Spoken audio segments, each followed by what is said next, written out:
The people are going to turn up in the next 12, 18, 24 months.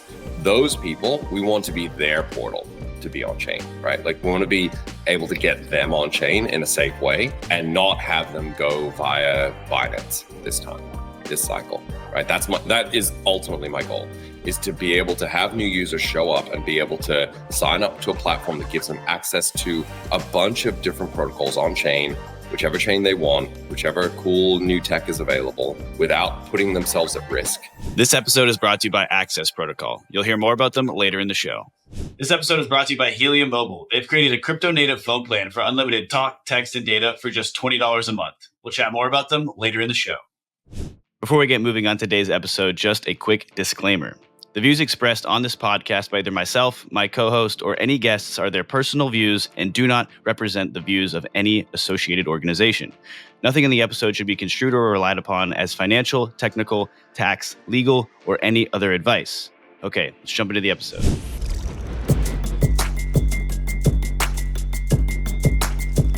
All right, everyone, welcome back to another episode of Lightspeed. Special episode today. We have a longtime Ethereum DeFi founder. It's Kain, the founder of Synthetics and now Infinex.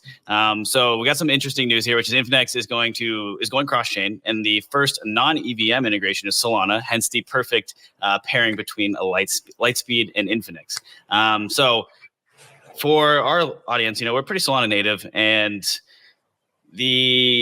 this is super valuable to speak with somebody like Kain for this audience, because you have so much experience building in DeFi and crypto more broadly. And so I want to just kind of kick it over to you to give a little bit of backstory on, you started building Synthetics. So maybe a quick high level overview of what Synthetics is, and sort of maybe some of your learnings over the past 3, 4, 5, 6 years now. Kain, thanks for coming on, man. Yeah, of course. Yeah, thanks for having me. I have gotten deeper and deeper into the Solana ecosystem over the last year, I would say. Right, I started playing around with the meme coins and really started digging into it.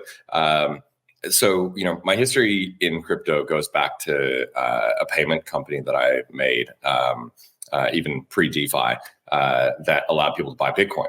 So I started off actually as a Bitcoin maxi, right? I was like, I don't know about this other stuff. Bitcoin, I think it's the thing.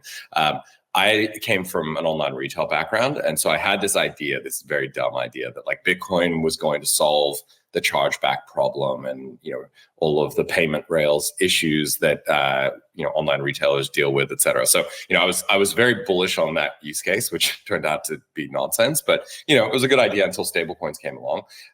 And so when stablecoins did come along and when Ethereum, really started to get traction like 2016, 2017, things like Maker, et cetera, I was like, okay, I think this makes sense. But I don't know if the crypto collateral leverage stablecoin is going to be, scalable, right? I think you need something that's more like a payment network, like a closed loop payment network, like a Visa, MasterCard sort of thing, right? And so I designed a system called Haven, which is a stablecoin that charged fees when you transferred it, which is literally the dumbest idea that I could have possibly come up with for all kinds of reasons, right? It's one of those ideas, it's so mid, right? It's no, just charge fees when you transfer the stablecoin, of course, right? Turns out that is not a good model for all kinds of reasons. Integration, friction, et cetera. It just doesn't work with anything in DeFi. It's not composable, et cetera, et cetera. And so, on top of that, in 2018, after we had launched, Circle launched USDC, Paxos launched TrueUSD. There were a bunch of all these stable coins that launched right in that period of 2018 that were competitors to Tether, but were more regulated, safer, whatever, better disclosure, whatever you want to call it, right? And so I was like, okay, we're dead in the water. This is just not going to work, right? Aside from the technical issues that we had as a decentralized stablecoin, trying to get integrations, there was just no way that you're going to compete with dollars in a bank. And so I was like, all right, we need to pivot to something that is a little more out there that's harder to do. And that was where the Haven pivot to Synthetics came in. And that was late 2018. We pivoted to become a basically generalized synthetic asset platform. So we launched synthetic Bitcoin, we launched synthetic oil, a bunch of other tokens. And the idea was that, if you had a token like Solana that's on a different blockchain, you want to be able to trade it on Ethereum on a DEX. And so just make a synthetic version of it that tracks it via a price feed.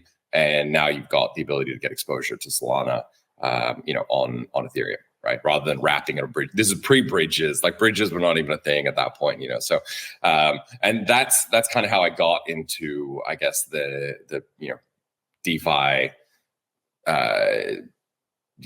pre-DeFi summer sort of builder mode. Right, was trying to launch this synthetics thing. Awesome. And when you look at the progress made going from like the Bitcoin views and really then like starting to see DeFi come online to Ethereum, and then you fast forward to today, when you see that like timeline of progress, how do you feel about that? Like, do you feel like we're making the sufficient steps in the right direction, and like what pieces do you still feel like are missing? Absolutely. Like, we're all a bit bearish right now. I think probably more bearish than we should be at the moment. But like, you're taking the long view, zooming out, like it's so bullish. Like so many amazing things are coming together. And that was what caused me to jump back in and say, I need to build Infinex, right? Like there was the infrastructure was finally there. There are too many things that were ready to go. And yet we weren't really seeing the level of on-chain adoption that I kind of expected, right?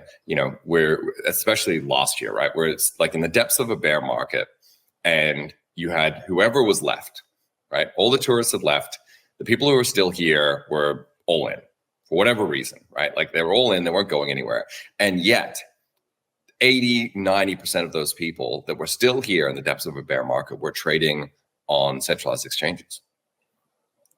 And it was like, well, hang on a second. Like these people are crypto native now. Like how are they still trading on Binance? Like post FTX, how do you just pick up your bag of tokens and go, this is fine, and just move it like back to Binance? Like it's madness, right? Like we have on-chain exchanges, we have a bunch of different chains with different approaches to different trading platforms, whether it's DYDX with off-chain order matching, or Drift, or like there's just so many different things out there. Like how are you trading on Binance, right?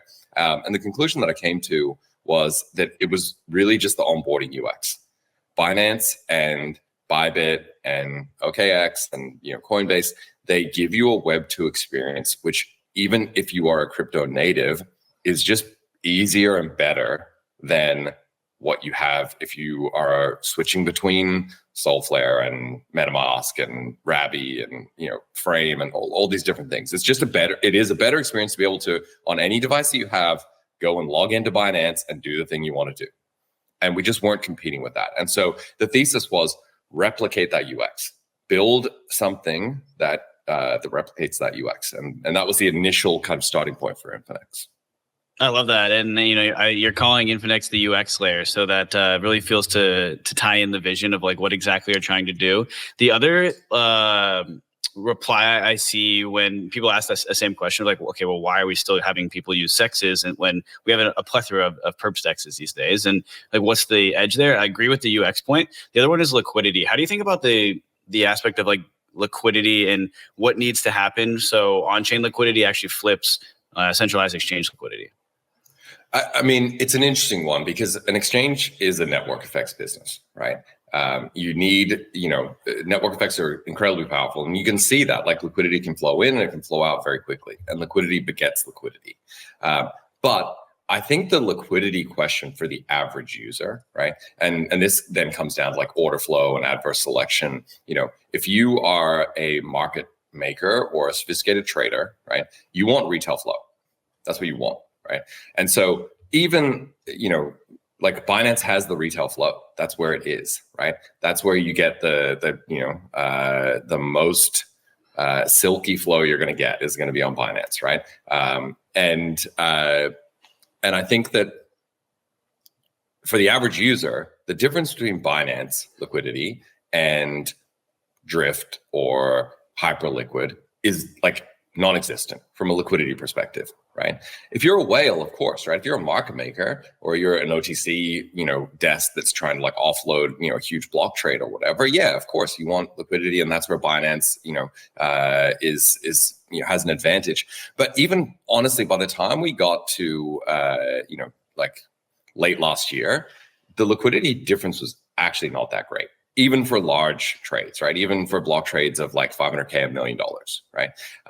And so, for a retail trader, there is zero difference, even like out into the long tail of assets, right? A lot of the perps dexes really got their shit together last year and started like listing longer tail assets. They were able to get, risk controls a little bit better. And so, the difference for a retail trader is really not there. So the question is, again, why are the retail traders not? Because the market makers and large traders will go where retail goes, and retail will go where there's liquidity. We have liquidity everywhere, but retail's still not moving off Binance. And the reason for that, honestly, I think is UX.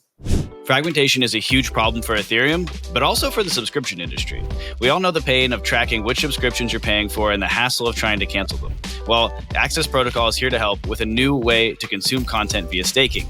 It's built on Solana and gives you an easy solution to stay up to date with what's happening in the crypto industry by giving you access to your favorite publishers like CoinGecko, CryptoSlate, and a whole list of independent creators.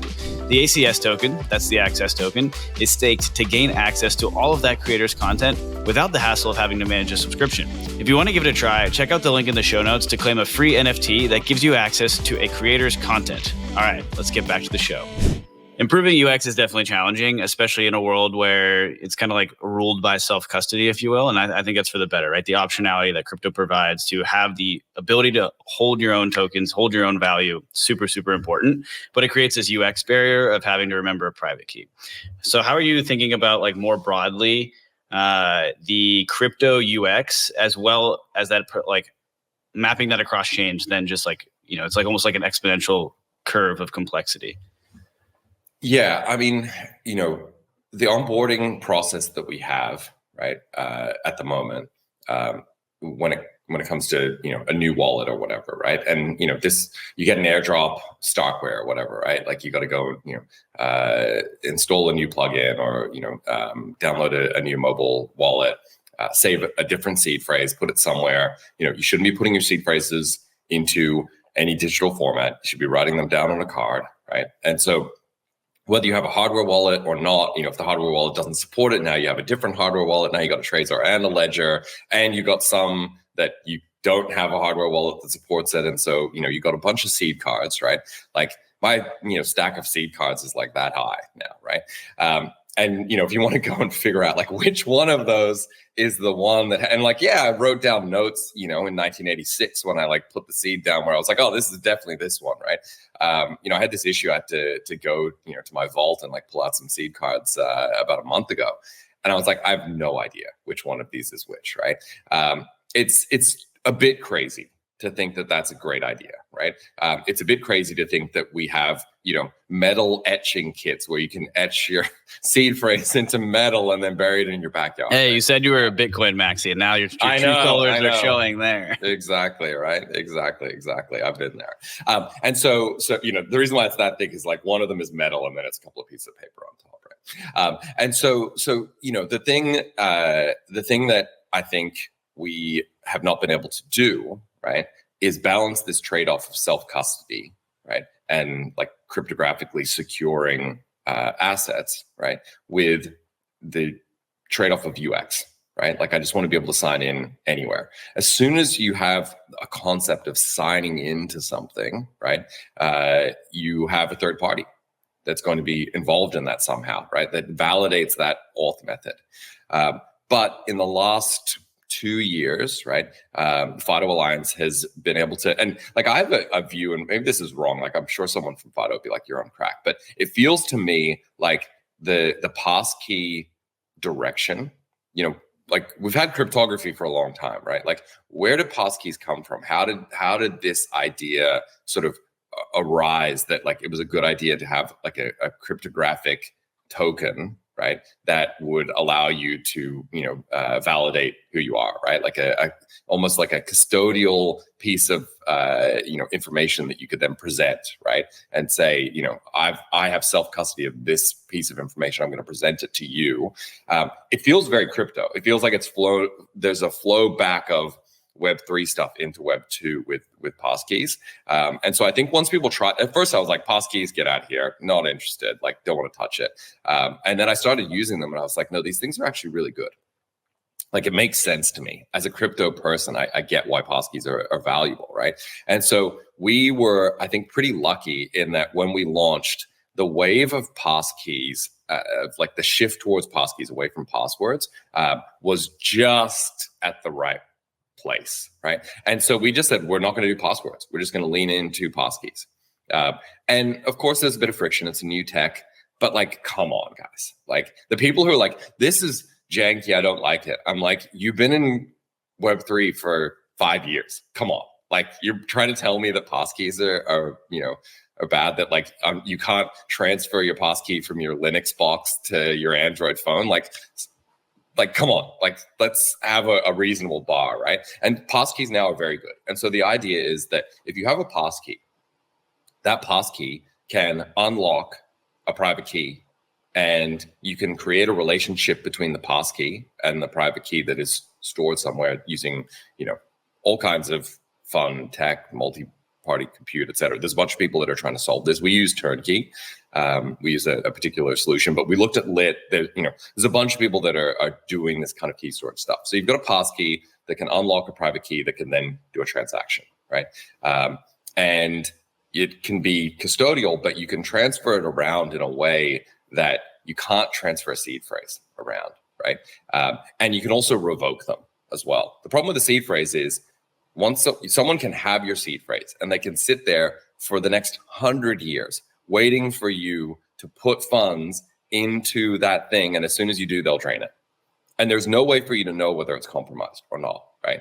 And so this idea of being able to revoke passkeys, it's a very good tech. And my view is that it gives people, while it's not exactly the same as passwords, it allows you to have a UX that feels very familiar, right? Like, if I want to go and open some crates right now, I can literally pick up my phone. I don't know if my hardware wallet, it's in my bag. I pick up my phone, I click log in, it pops up with a prompt. I can plug in a YubiKey if I want it on a hardware device. I can pull it off 1Password. I can have it saved in iCloud. I click a button, I'm signed in. I can then go on my laptop at the same time and just go and do the exact same thing, right? Like, it's a much smoother process, and whatever device I have, wherever my passwords are accessible, I can do that, right? And if I feel like my passwords have been compromised, or if I feel like my password manager has been compromised, I can revoke access and I can, create a new passkey, save it in a different place. There's just a lot more flexibility. So it's this hybrid of Web 2, Web 3 that I think is really powerful. And, as Web3 people, we're a bit skeptical, like, oh, the FIDO Alliance, like, they don't know what they're doing. But like, they actually do. It's like Google and these people are pretty smart, and they've thought a lot about this, and they've done a very good job with it. Yeah, I was doing some DD on Infinex, of course, heading into this episode, and I set up an account and played around with just like the login feature, because the passkey is interesting. I've personally never used it leading up to this, but it's slick, man. The QR code, put it on your phone, use like your Apple account or some other auth method on your phone. Boom! Like, now I can go from computer to laptop effortlessly. That to me is super, super cool. And I mean, like, hardcore security people are like, you don't want things on your phone. You take that out of your house, like, you lose your phone, you're in trouble, which I definitely get that perspective. But, for me personally, like, I would keep like a losable amount of money in something like this. And like, I know that's on my phone. I understand the risk I'm taking, and I'm okay with that. But the thing you mentioned there was the crates. Talk to us a bit about exactly what the Craterun campaign you're doing. Sorry, I want to double click on one thing, right? Because there is a sense, I think, that this is like a hot wallet type thing, right? That, like, you only want like $50 on there, right? The intent here is actually for this to replace seed phrases, right? And for it to be able to do that in a way that is just as safe, right? So I just want to dig in a little bit into the architecture and how we've done this, right? So, we support Solana, as you said, right? And so there is a program on Solana that is yours, right? You are the only one that has the private key to that, right? You don't have the private key directly, though. You're not holding the private key directly. The private key is stored in a vault that is secured by the passkey, and only your passkey can unlock it, right? And so your point of, if I lose my phone, right, then I've got a problem because someone could get access to that, right? Now, the interesting thing about this is a lot of people have MetaMask on their phone or like Trust Wallet on their phone or whatever, right? And they but then you have a hardware wallet. The reason why it's risky to have your seed phrase stored on your phone or in any digital format, right, is that point that I made before, that if you lose access to it, you don't know that you can't revoke it, right? The only way to revoke it is to transfer all of your assets out, and sometimes that's hard. It can take time or whatever. If you lose your phone with Infinex, not today, but like the point is absolutely for us to go this direction. But if you lose your phone, most likely your phone's locked, right? You probably didn't lose your phone with it unlocked, right? And even if you did, you probably, it wasn't like a targeted attack coming after you, right? Where they're like trying to get your crypto or whatever. They probably just stole your phone. You can literally go to another device, log in, revoke the passkey, right? That's on that device, initiate a new passkey, and you don't have to move your assets at all. Like, they're safe. And on top of that, because you have a program running on Solana that has particular security settings for you, your security settings might say max withdrawal is 10K a day.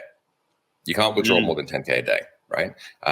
And if you want to, you need to actually show up with your ledger or with your Trezor or with a hardware wallet or whatever to bypass that. And you need to actually really prove that it's you by signing a message that, et cetera. So the ability, once you've got all of your assets and that's in a program that you control, that has security settings that you can basically design to manage your life, including having another passkey that is maybe with a loved one or your lawyer or something. So if something happens to you, people can still get access to it. It's actually closer to a multi-sig, or the potential to be something like a multi-sig, where you can revoke access, grant access, have privileges, have different. It's an incredibly powerful thing, and so we don't want this to just be like, oh, this is your hot wallet. I've got like 7 figures of money in there, right? Like right now, right? And I feel very comfortable with it. In the same, I feel as comfortable with it as I do with my hardware wallet. If I lose my hardware wallet, I'm also losing access to where my passkey is stored, right? Like it's going to be some kind of physical breach of my security. Fascinating. Okay, so this is definitely deeper than I expected, which is cool. So when you say UX layer, like, you mean the UX layer of crypto and not just like of some subset of that, or like just DeFi or just perp trading. Is the end goal of Infinex to kind of be the end user's like portal into DeFi, basically? We think we can be some end users portal, right? Like, of course, there are going to be very sophisticated people who want direct access to dApps and what have you, right? But our goal is for the people who are going to turn up as we get further into this bull market, right? The people who are going to turn up in the next 12, 18, 24 months, those people, we want to be their portal to be on chain, right? Like, we want to be able to get them on chain in a safe way, and not have them go via Binance this cycle, right? That is ultimately my goal, is to be able to have new users show up and be able to sign up to a platform that gives them access to a bunch of different protocols on chain, whichever chain they want, whichever cool new tech is available, without putting themselves at risk, right? You look at NFTs in 2021, like, NFT holders were like the highest number of ruggings proportionally, right? Like, on a proportional basis that crypto's ever seen, because you had to have a wallet to store NFTs. You couldn't store your NFTs on Binance, right? And so look at what happened, because you had to sign up for MetaMask, but you probably weren't really capable of understanding what the trade-offs were, but the incentives were so powerful, right, to in order to buy an NFT on OpenSea, you needed MetaMask or you needed a wallet, right? And so everyone got them, but they didn't understand how to use them, and they all got robbed. Like literally like 90% of NFT people, right? Like lost funds or whatever. It's like crazy, right? And so the idea is that when new people come in for whatever reason, whatever the cool new thing is, whether it's meme coins or something else, right? That there's a way for them to get onboarded that is much safer, and that they won't end up getting drained or signing incorrect messages or losing their seed phrase or whatever, any number of other vectors of losing your crypto that we saw in 2021. Awesome. And so, okay, so this is really cool. You're giving a safer and easier to use experience, again, being like that portal or that front end for other applications across any corner of crypto. Naturally, you started out on Ethereum and its L2s, and then so here comes the Solana integration, right? And it's cool to see that live today and operable. And even when you set up your account, you know, it's launching the contracts, and it's cool to like think about the back end.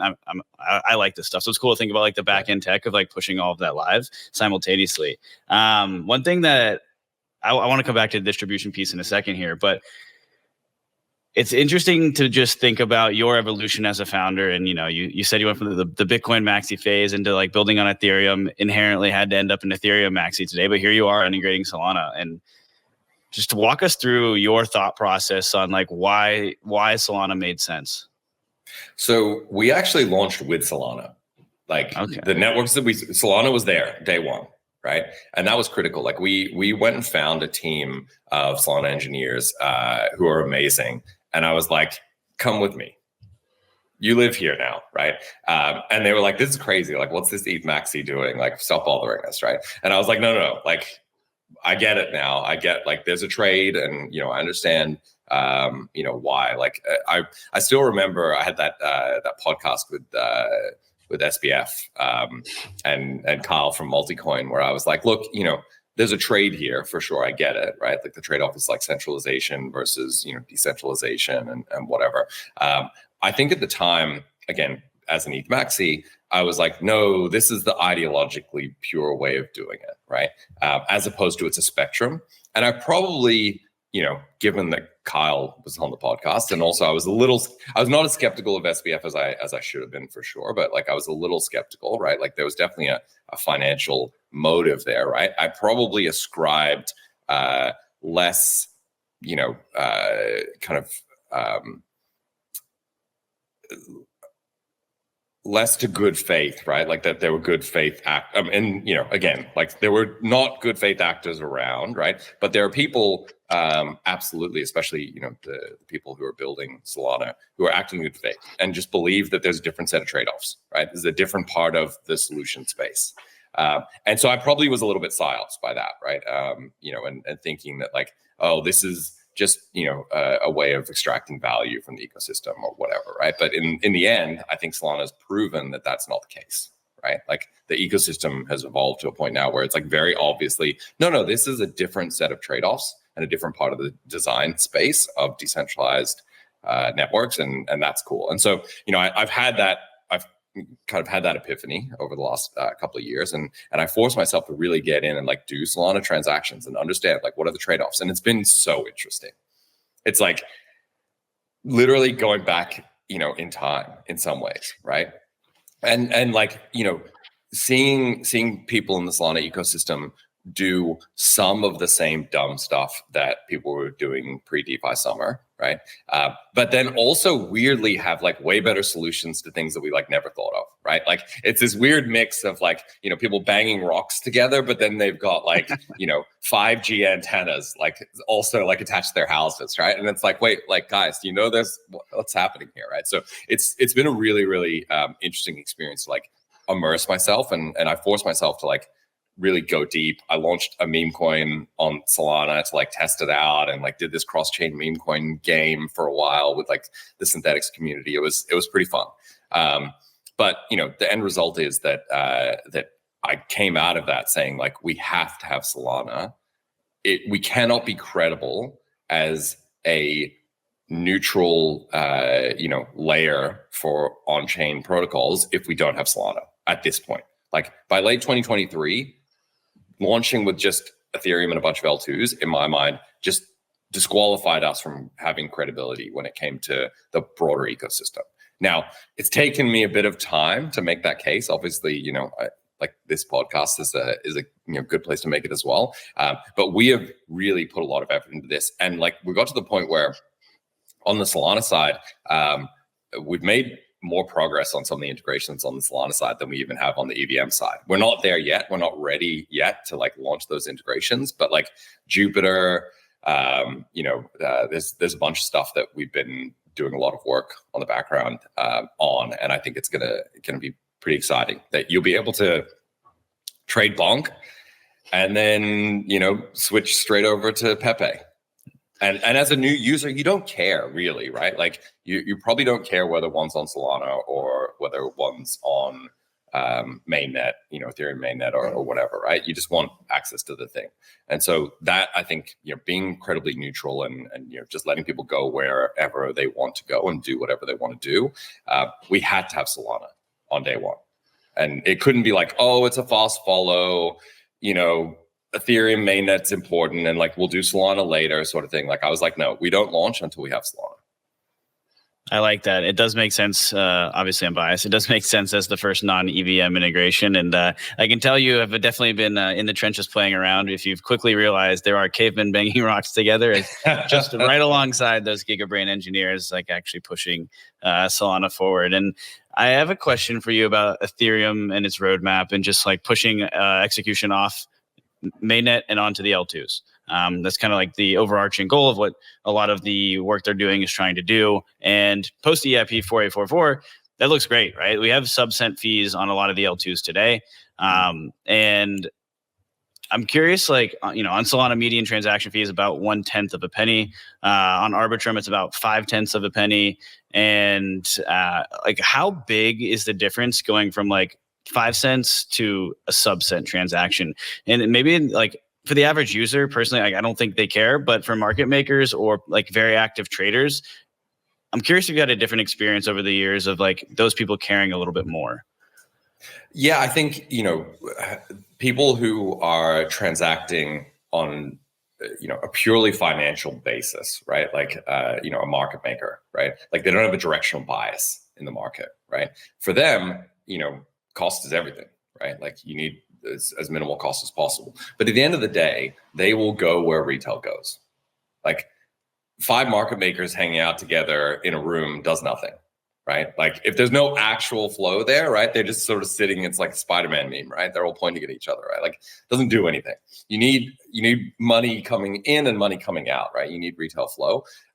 And for retail, I mean, especially on Infinex, we don't have gas fees. Like there's no gas. You just click a button and something happens, right? Now depending on which thing you're doing and on which chain, the button, might click faster, right? And that definitely has an impact, I would say, on UX, but you don't see the fee, right? So, fees have gotten so cheap across all of these networks, except for mainnet, right? And we try to let people, do things on mainnet as infrequently as possible, incentivize them to do it somewhere else, right? But the cost to us is crazy. We have like 15,000 users. We've done, I don't even know, like hundreds of thousands of transactions, right? And like we still haven't topped up our gas balance. Like it's really crazy, right? How cheap it is compared to the bad old days, right?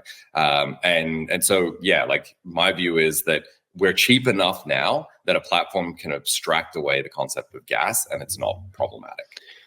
Okay, that's fascinating because when I said earlier, I saw all those contracts deploying. The first thing that came into my mind is who the hell is paying for this? So it's cool. So is that just like, as Infinex, you want to provide that quality UX and you're willing to kind of, take like a line in your production costs on your income statement and says, hey, we're going to pay gas for our users, or does that like ultimately come out of like the user's trade on the back end? It's like 2 extra bips on their trade execution or something like that. Right now, there's nothing. Right, like right now, the only game that you can play on Infinex is Craterun. Right, is this weird kind of yield farming game, right? Which we can talk about. But creating like the costs are low. Right, like the costs are really low, right? Even on Solana, there's like some state rent or whatever that we pay, but at some point, if someone shuts down their account, we can claim that back. So like there's no real reason to charge a user for gas, right? I think to date if we've spent 30 grand on gas, I'd be really surprised, right? I think we topped up. It's deceptive how cheap things are, right? And so my view is that if you're a user, the odds that you are going to be spending enough to move the dial for us in our gas reservoir, right, is zero. So why charge you? The difference for the user of and this is some psychology here, right? But if I say to you that it's 0.00001 cent, right, or 0.0000001 cents, right? That's a order of magnitude difference, but it doesn't practically make a difference to you, right? If I say it's zero, that is a qualitative difference, not a quantitative difference, right? An order of magnitude of nothing and nothing, you're still there's a fee, right? If I say, no, you just click a button, it's zero. You don't have to think about it. Psychologically, the UX improvement there is immeasurable, right? You just go about your business and do your stuff, right? Now, in terms of your question of who pays for that eventually, the game that we're playing here is distribution, right? The absolute best business model that you can have in the world is have distribution, have attention, right? And so if we have users who have the best experience, who don't have to worry about gas, don't have to worry about bridging, don't have to worry about which chain they're on, there will be ways where that distribution will be able to be pointed at things that will be monetizable. But for now, there's no need to monetize it. It would be friction that would be reducing the end state of getting this distribution. So really all it is then is just sort of, some internal system that's rebalancing where funds are to, keep every chain, gas contracts on every chain to fund the user activity is basically all it is. And then at that point it just becomes an accounting problem, right? You're just turning the user's fees into your accounting problem, which seems like a very interesting way to kind of onboard people. Decentralized physical infrastructure networks are a massive point of emphasis in the crypto industry today, and Helium Mobile is a fantastic example of a business that is leveraging this distribution approach. Like any network, there's a supply and a demand side. So the supply comes from hotspot deployers, while the demand comes from phone plan subscribers. Together, they create and power a decentralized wireless network that provides expanded connectivity and amazingly priced phone plans. But let's zoom in on how it works for deployers. So you get this device and you set up this hotspot, and anytime a Helium Mobile phone user is near your device, they will send and receive data through the internet using your device instead of their cellular network. The cool thing here is that you earn mobile token rewards for providing this service based on the amount of data routed by your device and how much coverage you're creating. There's also what are called boosted location, which are directing rewards to the targeted areas that actually help individuals and businesses deploy these devices in the proper areas where coverage is actually needed based on where subscribers are. Currently, that's in LA and Miami, but soon to be coming to New York City. Again, by creating coverage, you're helping build a better network together while earning mobile token rewards. If providing the service is something that's up your alley, head over to hellohelium.com/hotspot to get 15% off your indoor or outdoor Helium mobile hotspot using the code Lightspeed Hotspot. That is all caps, no space, Lightspeed Hotspot. And we'll be sure to put that link in the show notes. My friends, big news. Blockworks is hosting Permissionless 3 in Salt Lake City this year, so we're heading west for 3 days starting October 9th. Permissionless is our industry's premier DeFi event that brings together crypto natives from all over the globe. I've personally been the last few years and can honestly say that the attendees are incredible. It's people who actually care about crypto. We'll also have more than 200 industry titans speaking at the event, and this includes builders like Lucas Bruder from Jito Labs and Brian Pellegrino from Layer Zero, or investors like Kyle Samani and Joe McCann, and even elected officials like Representative Tom Emmer, who's fighting the good fight in Washington. And it's narrative season, so we're going to be covering the 7 hottest themes in crypto. This includes things like modularity and restaking, or Bitcoin and L2s, and even AI and crypto. The goal is to keep you up to speed on major developments in the industry. Ticket prices will be structurally increasing over time, so get your ticket today.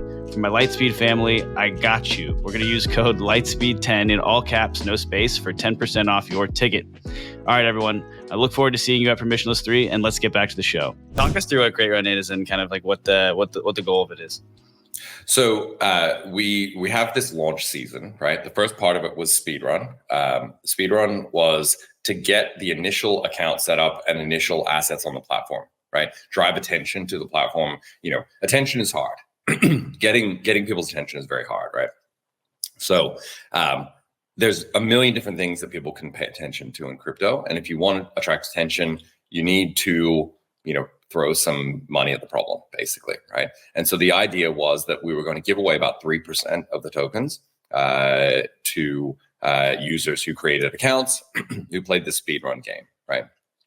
And the way that we did that is points campaign, right? Now, I'm skeptical of points campaigns, but we had started one last year, and so we're like, all right, let's just wrap it up and put a bow on it and get this done and move on. And so we did. And so our points campaign ended. We had a conversion rate between points and tokens, and you got them. And so that is done now, right? And then we were like, okay, but we still haven't got as much alignment as we want, right? Like we still haven't tapped into the Solana community, I would say, right? Now I think we have like 10 or 15 million TVL from Solana. That's a tiny fraction of what we want. We want hundreds of millions of dollars, if not billions of dollars of TVL from Solana, right? And so we've still got a long way to go in terms of getting that alignment. So the idea was to create a campaign where you are farming access to buy the token. So we're going to have a token sale, and you have to do some things. It's not an open sale where anyone can turn up. Your aunt can't just turn up and buy tokens and FOMO in, right? You need to have a level of sophistication and awareness of what's going on. You need to create an account. You need to go do some things. You need to play the game. And so we had this idea of just doing crates, right? And so you farm crates, you open crates, and they've got random stuff in them. They've got patron NFTs, which is just a token. You get the token. They've got patron passes, which guarantee you access to mint a patron. So it's an NFT. It's just going to be an NFT minting process. You turn up and you mint one. There's a couple of price bands. You can choose, what you want to pay based on lockups, etc. And then the last one is the majority of the prizes are these mint tickets. And so it's basically going to be access to the sale, right? And the mechanism's not yet defined. But if you have a ticket, you can get in and play that game. And so right now, what we're trying to do, we've got another month or so, depending on when this comes out, right? 3 weeks or whatever, where we're trying to get as much attention, as much focus on the platform, because when people see the platform, they're like, wow, this is actually amazing. The UX is really good, right? Like, opening crates compared to a lot of on-chain games that you see, it's much, much smoother for reasons, right? No gas, no bridging, et cetera, et cetera. And so, the Craterun campaign's happening on Base, but you wouldn't know it. Your funds are on Solana, right? But you're earning crates on Base, and you don't even it's not even on your radar, right? I'm sorry that you've been forced to go onto Base. I'm sorry that we dragged you over there. But from your perspective, you deposit, and we're going to enable meme coins in the next few days, right? So if you got some bonk or whiff or whatever, same thing. You deposit it into your program on Solana, it sits there, but then you're farming something over on some other chain. So this is a mechanism that we basically designed to give people access to buy tokens in the platform, which is a bold move for sure. But my view is that we want to make sure that we have as many people as possible in the ecosystem, aligned with the project. That's it. For us to do this and pull it off, we need that alignment, and I know that we don't have it yet. Like, we do not yet have the respect and attention of the Solana community. Even though we're doing a lot to try and demonstrate that we're a good actor in that community, but we're not there yet. There's still a lot of work to be done. You had a really interesting tweet thread the other day about the idea of like breaking the meta. I think you started out with like bringing back pool twos from DeFi summer, which was just a funny anecdote. And walk us through that, because I think this ties into a lot of the things you just said about points, about farming, about what people want to do. So yeah, just talk us through that thread. So I think what it fundamentally breaks down to is this, that we had token sales. Token sales were a good way of distributing tokens, right? If you think that a thing is good, and you want to participate in it, and you want to be able to govern it, or you want to have access to it, you buy a token, right? That just fundamentally is a pretty straightforward thing. It's how the world works, right? We have money for reasons, right? And then, unfortunately, for a whole bunch of reasons, that became problematic, right? And for sure, like, and I talk about this in the thread, like, there were a bunch of scams in 2017. Like, absolutely 100%, there were a bunch of scams, a ton of fraud, a ton of bad actors, right, who turned up. But even by the time we got to like early 2018, the market was getting a bit more efficient, right? Like, the obvious scams were not getting funded. There were still inefficiencies for sure, right? But we then had this kind of chilling effect where everyone stopped selling tokens except to VCs. And so unless you're an LP in a venture fund, right, there's no way for you to get early exposure to a project, right? There's no way for you to get alignment with a project. And so we had to solve that problem. And we already had a solution. Back in the day, like, Haven did an airdrop, right? Like, people were doing airdrops, but the airdrop was like a bonus. It was not the main thing, right?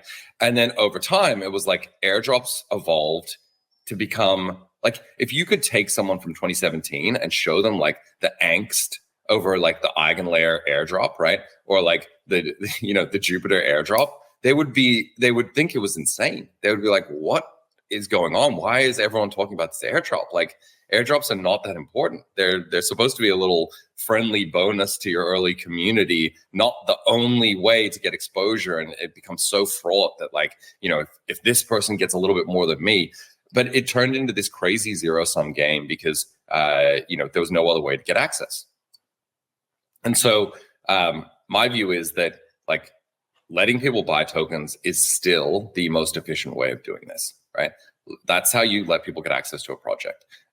And so, there's some things that I think we can do in terms of how we let people do that. But one of them is, demonstrating a level of sophistication, right? And there are other regimes, right? Like, you have to be a certain amount of rich, right? You have to live in a certain country, or you can't live in this country, or whatever. To me, like, in crypto, as a global participant in crypto, it feels kind of insane that you need to have a signed piece of paper saying you have a certain amount of money to be able to, like, spend your own money. That just ideologically doesn't sit right with me, right? I get it. I get how that rule evolved, right? I get how that was the solution at the time, but we have better tools now. That's the whole point of technology. Technology finds better solutions for things, right? And so, that solution now appears very anachronistic in my mind. And so it's as simple as that, right? Now, we still have, as I said, work to do in terms of, like, driving attention to this, right? Because the only way you can get access to this sale is by going and playing the Craterun game, farming crates. Like, you need to be paying enough attention and and focusing up in the space. You can't just be a tourist. There is an active component to it. But if you are active and you get it, and you get this distribution game, and you get what we're doing, and you see it, and you're like, okay, wow, I see, this is cool, right? You can get in and you can buy tokens at the same price as everyone. There's no pre-seed where people bought it at 0.001 of a cent, right? And you're buying it at 10 cents. Like, that's not a thing. Everyone is on an equal playing field. And that's the best that you can do, right? Like, if everyone has the same rules, you give everyone as much information as you can, you prevent, someone from FOMOing in that doesn't know what's going on. Like, you put some friction in place to demonstrate a level of understanding and credibility. You have to have created an account. You have to go through all that stuff. If you do all of that, in my mind, you've got a system that is far more optimal than trying to find a way to airdrop things to people and not have mercenary capital. Like, airdrops worked back in the day a lot more effectively because they hadn't become a commoditized, industrialized thing, right? Now there are people out there that will farm airdrops better than your users ever can. And how, like, it just doesn't make sense, right? The market's moved on. So that's my take, my spicy take. No, I definitely agree with you that they've become industrialized, right? It's like, it feels like every other day on Twitter now, you see one of these, like, I don't know what their intent is, but you can imagine the application onto crypto of like the walls of phones all plugged into the same computer, and you press one button and 100 phones move, right? And so if that's what you're up against, it's just like becomes impossible to do this. And so I do love the idea of going the other way around, like, right, like a lot of people have talked about the idea that ICOs were ahead of their time, but the key difference here is like the barrier to entry. There's like this item you need to do, this box you need to check. That's like, hey, like I'm interested in this. I'm passionate about it, right? And for Infinex, that's playing Craterun. I also like the idea of like the same price for everyone type of launch. What does that look like in practice? Is that you have a set amount of tokens that trying to get sold at X price, or just does that bridge get crossed once you kind of have your initial cohort of users that are looking to buy? Like, I'm just curious what the actual process looks like when you do go for this token sale. Yeah, I mean, we have various different participants in the ecosystem, right? You've got the average degen, right, who's just out there on the street, trying to farm some food for their family or whatever, right? And then you've got KOLs and influencers and those sort of people who have an audience, right? And then you've got OG whales who've been around for a long time and maybe have an audience, but it's not about monetizing their audience. They're just sort of hanging around, doing whatever they do, right? And then you've got different tiers of like venture funds, right, or hedge funds or whatever. And so there's all these different people playing the game, right? And at the moment, there's a very, very strong misalignment between some of those people and other people, right? And it's just this idea that you can only sell to someone who has some accreditation, right? Then you need to kind of build up and like. If you go back to traditional venture, right, and traditional startup funding, you do a seed round for a reason, right? Like you've got an idea, no traction, whatever. Someone's taking a lot of risk, right? And they're expecting, a liquidity profile that takes decades, maybe at this point, right? And like that absolutely is a valuable service for sure, right? But at some point in that journey, that startup goes from super high risk early stage thing to a thing that makes sense, and a sophisticated person who understands that industry could make a reasonable bet about it, right? Could have a view that that thing will work, right? And in traditional venture, maybe that's like 3 years in, right? Like, let's not forget, like, Google and a lot of the early, .com stuff, they were IPOing after like 4 or 5 years, right? Sometimes less. And so, after 3 or 4 years, you can have a bet. Like, people knew Google was a good idea if you were in the space at the time, right? And now today, it takes like 10 years, right? And before you can get access, unless you're an LP in a venture fund or something like that, right? Or you have some access. In crypto, it's not the same. In crypto, it's super compressed, right? Liquidity is measured in like, maybe a year or two, typically, right? You have some liquidity. And so if that's the case, then you have this weird dynamic where we're still replicating this like levering up, right? Of like seed round at, 10, 20 mil val, right? And then another round, follow-on round at 100 or whatever. And then a third round, like pre-TGE at like $1 billion, right? And then TGE at like 5 billion or something, right? And that all happens over the space of like sometimes a year. That just doesn't make sense, right? Like the market is off there, right? Because everyone in the space by 6 months in, okay, maybe the seed round, right? Like there takes a level of like, risk in that, right? But oftentimes, no. Like, everyone wanted to get in the Monad seed round, right? Like, people were looking at that going, okay. And then, certainly by the time they got to, the second and third rounds, right? Like there's no one in the space who would say no to that. Right. And so, okay, well, if everyone wants to get in, but only certain people can get in, you got a problem, right? You got to find a way to distribute that access, right? And so, back in the day in token sales, it was like a gas war or something, right? and you ended up with much wider distribution. Now today, it's like you got to get out and farm and hope for like a 3%, 5% airdrop or whatever. And again, you're competing against people who are farming in mercenary capital. It's industrialized. It's not actually as efficiently being distributed to people who care about the project and want to participate. So, the incentives are just broken is the reality, right? And going back to an idea of just doing a single price for everyone, like the OG token sales, right? Everyone pays the same price. Doesn't matter which part of the ecosystem you're in, whether you're a VC or KOL or whatever, everyone pays the same price. And it comes down to like, are you paying attention, right? Do you have a belief that this is a good idea? And if you do, so the price that people are paying is higher than a seed round, right? Because you can't fit the whole ecosystem into a seed round, right? If it's a 30 mil val, there's more than 30 mil that's chasing a good deal, right? And so, you got to find a way to like make that work, right? And so, what we came up with was this idea of tiers, where you can decide what price you pay depending on liquidity, and there's enough room for everyone. And so, the val ranges from like 125 up to like 500 mil FTV equivalent, right? Like that's the equivalent val. That's fascinating. And that's exciting to see because, one of your points there was how these private rounds get bid up over very short periods of time to like, these are crazy valuations that, largely you would need everything to go right for this project to ever reach this valuation. And the reality is like, 99% of these things are going to fail. And so that's really like what really grinds my gears is when you see, the L2 space was probably just happened to be one of these sectors that saw a lot of this, where you see things launch at $8, $9, $10 billion valuations, and then retail, to your point, gets kind of left with the only option of buying this now down only token. I mean, it's a very good point, right? And the dynamic there, the reason why that happens is because the float is so low.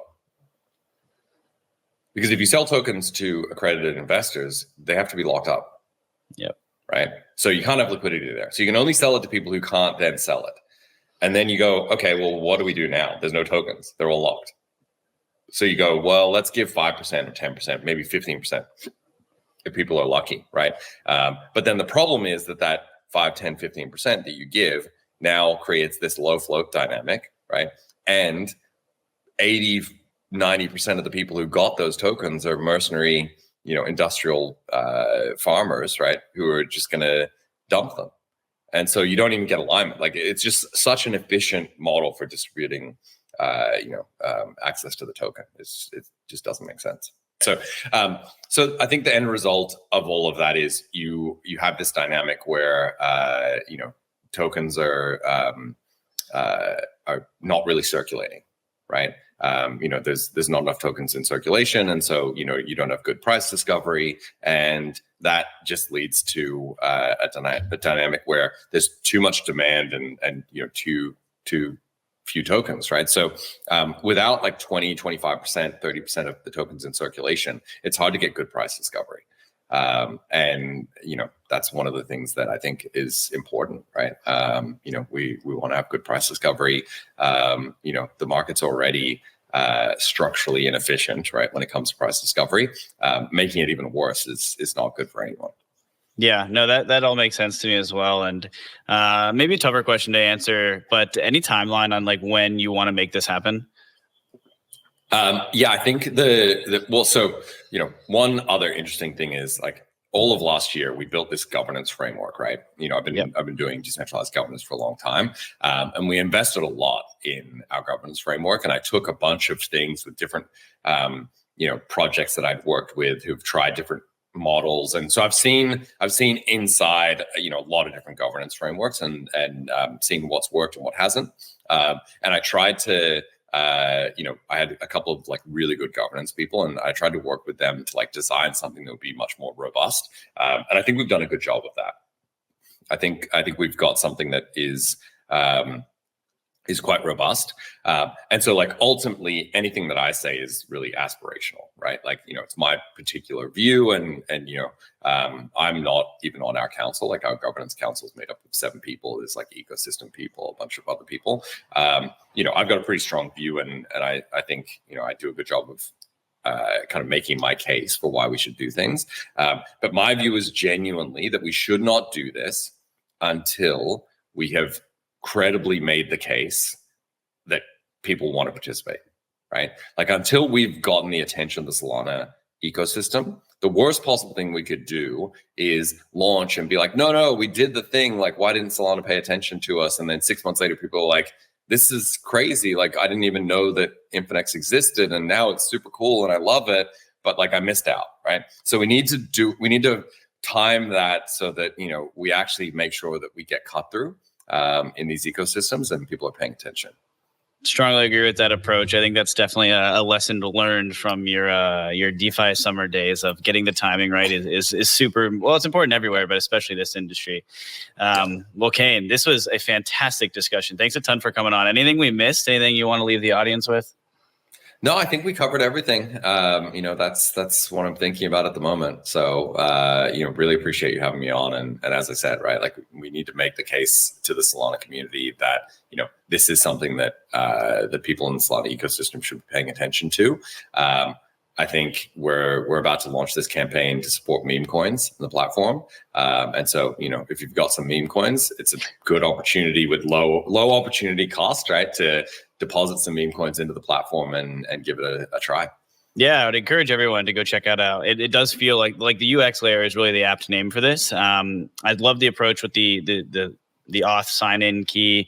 The passkeys are very interesting. It's new. It feels fresh. It's refreshing. And I also love just the approach of trying something new, man. This is cool. This is really, really cool. So would encourage everyone to go play the Craterun, give it a shot, mess around. And, it's just another new app to go try out. And on Solana, we are super excited about the app layer. So Kain, thanks a ton. This has been fantastic. Amazing. Cheers. All the best. Thanks, Dad.